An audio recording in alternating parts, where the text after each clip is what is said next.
নমস্কার বন্ধুরা, সোনিয়া সোল ক্রিয়েশনে তোমাদের অনেক অনেক স্বাগত। আশা করি তোমরা সকলেই খুব ভালো আছো।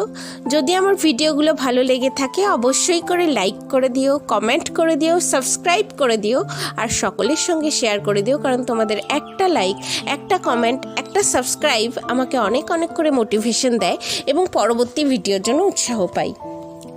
তো ভিডিওটা স্কিপ না করে পুরোটা দেখার অনুরোধ রইল। আর যারা আমার চ্যানেলটাকে সাবস্ক্রাইব করেছো তাদের অসংখ্য ধন্যবাদ, এবং যারা পাশে আছো কমেন্ট করছো তাদেরকেও অনেক অনেক ধন্যবাদ।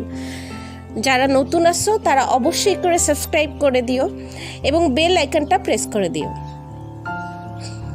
তো আজ আমি তোমাদের জন্য অনেকদিন পর আমার লেখা একটা কবিতা নিয়ে এসেছি।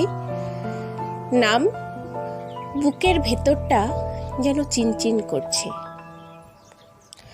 বুকের ভেতরটা যেন চিনচিন করছে, এত ব্যথা কিসের বুঝতে পারছি না।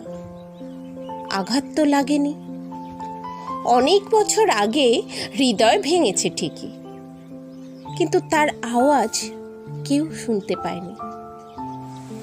মনটা যেন গুমড়ে মরছে, মুহূর্তগুলো মধুর, চিরস্মরণীয়। চোখের কোণায় এক বিন্দু শিশিরের মতো জল, বর্ষা নামলেই নদীতে জোয়ার এসে ভেসে যাবে। কার যেন কণ্ঠস্বর কানে বাঁধে, হাজারো ভিড়ে চোখ যেন তাকেই খোঁজে। বেঁচে থেকেও মনে হচ্ছে মৃত্যুর স্বাদ গ্রহণ করেছি। ঝিমুনি আসছে, তবু জোর করে চোখ খুলে প্রহর গুনছি কবে আলিঙ্গন করবে মৃত্যু। সমুদ্রে উথাল পাথাল ঢেউ ভেঙে যায় কূলে। প্রেম আজ ঘুমিয়েছে গভীর ঘুম। নমস্কার।